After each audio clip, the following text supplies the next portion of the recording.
শুভ সকাল আমার প্রিয় বন্ধুরা, তোমরা সবাই কেমন আছো? আশা করছি তোমরা সবাই খুব ভালো আছো। দাদনামারার ছোট্ট একটা গ্রাম থেকে আমি পূজা তোমাদের সবাইকে স্বাগত জানাচ্ছি পূজার ব্লগ চ্যানেলে।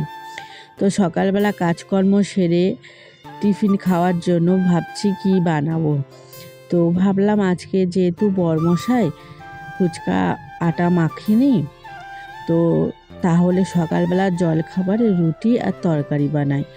তো প্রায় অনেক দিনই হয়ে গিয়েছে বরমশাই আমার জন্য 5 কিলো আশীর্বাদ আটা এনেছিল।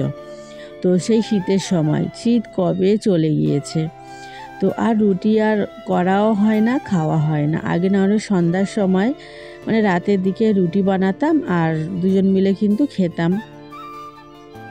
তো যেহেতু গরম পড়ে গেছে আর আমার রুটিটা খেলে না একদম সহ্য হয় না, জানো তো, খুব মানে অ্যাসিডিটি হয়ে যায়। রুটিটা খেলে গলা জ্বালা করে, মানে বুক জ্বালা করে, এরকম হয়। তো ওর জন্য আর রুটিটা খাওয়া হয় না আর বানায় না। তো বিস্কুটটাই আমি এখন সবসময় খেয়ে থাকি। তো অ্যারাউট থিন বিস্কুটটাই খাই সবসময়। তো ওটা খেলে না মানে অ্যাসিডিটির প্রবলেমটা আর হয় না। তো ওই জন্য ওটাই খায় এখন, যেটাই শরীর ভালো থাকে সেটাই খায়, কিন্তু রুটি খাওয়াটা বেস্ট, তো ডাক্তার বলেছিল। তো ওটা খাওয়া হয় না। রুটিটা আটাটা অনেক দিনই পড়ে আছে। সকালবেলা দেখো কিছুটা আটা মাখিয়ে নিলাম, রুটি বানাবো। তো আর রুটির সাথে কি বানাবো? আলুর তরকারি। অন্য কিছু বানালে বরমশাই খেতে চায় না। বরমশাই অনেক কিছুই খেতে চায় না, সমস্ত দিক থেকেই বরমশাইয়ের জন্য যেন রান্নাবান্নায় ঝামেলা পড়তে হয়। আমার তো যেটা রান্না করব সেটাই মানে খেয়ে নেব, মেয়েকেও খাইয়ে দেবো, কিন্তু বরমশাই সমস্ত জিনিসটা বেছে বেছে খেতে পছন্দ করে। তো দেখো মানে 3টা আলু নিয়েছিলাম, একটু আলুর তরকারিটা বেশি করে বানাবো, যেহেতু তরকারি খেতে কিন্তু আলুর তরকারি সবাই পছন্দ করি। আমার তো এই তরকারিটা মুড়ি রুটি সমস্ত কিছু মানে তরকারিটা ভালো লাগে। তো আজকে তরকারিটা রান্না করব কড়ার মধ্যে না, একদম প্রেসার কুকারের মধ্যে। তো জানো তো বন্ধু, গ্যাসের সমস্যা খুবই মানে খুবই বড় সমস্যা। তো যেহেতু আমার তো এখানে উনুন করার জায়গা নেই, তো স্টোভের মধ্যে তেল কিনে তো মানে 2বার 3বার রান্না করা কিন্তু এতটা মানে ঝামেলা, প্রচণ্ড ঝামেলা। তো ঝামেলা বলতে তেলটাই বেশি লাগে। তো কত আর তেল কিনবো বলো? গ্যাস যদি একটা ভরে নিই প্রায় 1.5 থেকে 2 মাস কিন্তু আমার হয়ে যায়। তো উনার হলে বেশ ভালো হতো, রান্নাটাও তাড়াতাড়ি হতো। তো এই জনতার মধ্যে রান্নাটা খুবই দেরি হয়, খুবই। তো কিছুই করার নেই, তো প্রেসার কুকারের মধ্যে করছি যাতে একটু তেলেরও সাশ্রয় হয় আর সময়েরও মানে সময়টাও বেঁচে যায়, একটু যাতে তাড়াতাড়ি হয়। তো তেলের মধ্যে সামান্য একটু পেঁয়াজ আর কয়েকটা কাঁচা লঙ্কা দিয়েছি, তার মধ্যে সরু সরু করা আলুটা দিয়ে তো বেশ কিছুক্ষণ নাড়িয়ে নিয়ে লবণ হলুদ দিয়েছি, আর কিন্তু কিছুই দেব না। এই তরকারিটার মধ্যে কোনো জিরে গুঁড়ো, কোনো আদা বাটা দিলে কিন্তু এই তরকারিটার স্বাদটা অন্যরকম হয়ে যায়।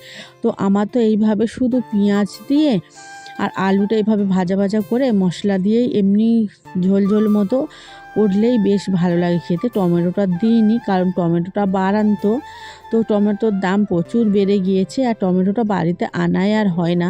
তো এই তরকারিটার মধ্যে টমেটো কিন্তু দেওয়া চলে, তো নেই বলে আমি দিলাম না। তো 2টো কাঁচা লঙ্কা দিয়েছিলাম, তো ভেবেছিলাম মনে হয় ঝাল হবে না, কিন্তু বরমশাই কালকে লঙ্কা কিনে এনেছিল, একদম পুরুষ্টু লঙ্কা মানে লাল টকটক করছে, সেই লঙ্কা কয়েকটা আমাদেরকে দিয়ে গিয়েছিল। যেহেতু আমি এখন রান্নার মধ্যে লঙ্কা গুঁড়োটা তেমন একটা ইউজ করি না, বেশিরভাগটাই কাঁচা লঙ্কাই দিয়ে রান্নাটা করি, এর জন্য আমার কাঁচা লঙ্কাটাই দিয়ে যাচ্ছে। তো লঙ্কা গুঁড়ো অনেক দিন আগে 50 গ্রাম নিয়েছিলাম, তো তেমন একটা রান্নায় কিন্তু দেওয়া হয় না, এখনও আছে।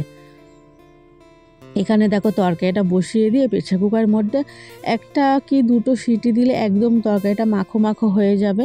এখানে আমি আটা মাখিয়ে লেচি কাটছিলাম, রাজস্বী এত বিরক্ত করছে, ও আটাটা বারবার নিয়ে নিয়ে না মানে নষ্ট করবে আটাটাকে, নানা রকম বানাবে, পুতুল বানাবে। তো ওকে অনেকটা বকেছি, বকার পরে ও বাবার কাছে পালিয়ে গিয়েছে। আর এখন দেখো আমি মানে রুটিগুলোকে বেলে নেব, তারপর রুটিগুলোকে সেঁকে নেব।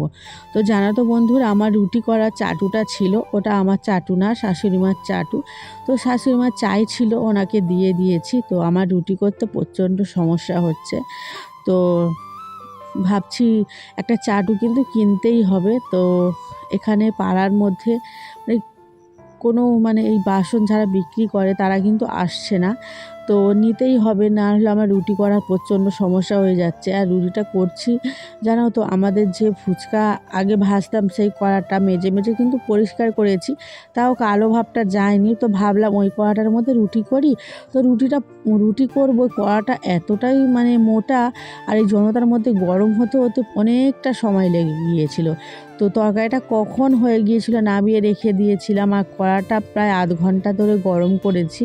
আর এই দেখো এই কড়াটার মধ্যে রুটিটা সেঁকছি, কারণ রুটি করলে কড়াটা কেমন একটা কালো কালো দাগ হয়ে যায়। তো এই কড়াটা যদি কালো কালো দাগ হয়ে যায় অত সমস্যা হয় না, আর অন্য কড়া যদি বসিয়ে রুটিটা বানাই তো প্রচণ্ড দাগ হয়ে যাবে। তো এর জন্য আমি এই কালো কড়াটার মধ্যে বসিয়েছি। তোমরা প্লিজ কিছু মনে করো না, কড়াটা কিন্তু একদমই নতুন কড়া ছিল যখন আমরা ফুচকা ভাজতাম। তো মার কড়া ছিল এটা, আমার মার। তো মার কাছ থেকে নিয়ে যখন মাদের বাড়িতে থাকতাম তখন এই কড়াটার মধ্যে ফুচকা ভাজছিলাম। তো একটা কড়া যেহেতু কারবারের জিনিস, ফুচকা ভাজতে ভাজতে কড়াটা কিন্তু এভাবে পুড়ে পুড়ে কালো হয়ে গিয়েছে। তো যদিও বা উনুনে ভাজতাম না, গ্যাসেই ভাজতাম, তাও একটু মানে সবসময় কড়ার মধ্যে তেল থাকতো। একটা কারবারের কড়া সবসময় মেজে মেজে কিন্তু পরিষ্কার করা অসম্ভব। আমার যেন প্রত্যেকটা ব্যবসাদায়ীদের কাজের কড়া কিন্তু এমনই হয়, কারোর কড়া কিন্তু সাদা ঝকঝক করে না।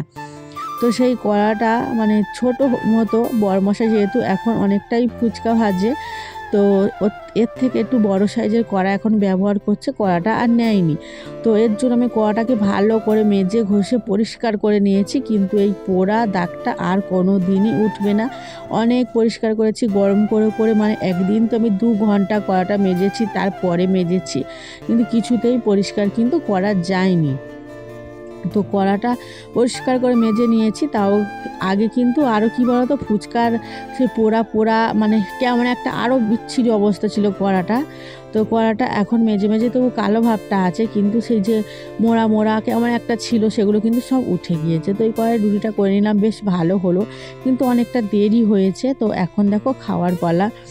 এখন দেখো সবার জন্য 2টো করে বেড়ে নিচ্ছি রুটি, তারপরে নেব আলুর তরকারি। আলুর তরকারিটা কিন্তু খুবই ভালো হয়েছিল, কিন্তু একটু ঝাল হয়ে গিয়েছিল। বাঙালির তো বেশি আবার আলু চচ্চড়ি পছন্দ না, একটু ঝোল মতো হলে আমরা সবাই একটু পছন্দ করি। তরকারিটা ভীষণ ভালো হয়েছিল, আমি 2টো রুটি খেয়েছিলাম, আর তরকারিটা না আমি শুধু খেয়েছিলাম, বেশ ভালো লেগেছিল। আর রুটি কিন্তু অনেকটাই হয়েছিল, তো আমরা 2টো করে নিয়েছিলাম 6টা, আরও কিন্তু 4টে রুটি ছিল।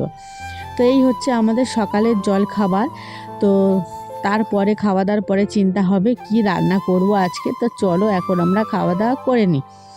তো বরমশাই দোকানে বসে আছে বলে বেশ সুবিধা, মেয়েকে একটা কালকে লিমকা কিনে দিয়েছিলাম, সেই লিমকাটা দেখো ও আজকের ফ্রিজ থেকে বের করে আমাকে দিয়েছে, ওর বাবাকে দিয়েছে, আর ও খাচ্ছে। তো এই গ্লাসগুলো আমরা দোকানে বিক্রি করি, তো 1 টাকা করে পিস হিসেবে। তো সেই গ্লাস ওর বাবার কাছ থেকে 3টে নিয়ে এসে তো দেখো লিমকাগুলো আমাকে দিয়েছে, বেশ ভালো লাগছে। রুটি খাওয়ার পরে লিমকাটা খাচ্ছি ঠান্ডা ঠান্ডা, আর প্রচণ্ড গরমও পড়েছিল আজকে।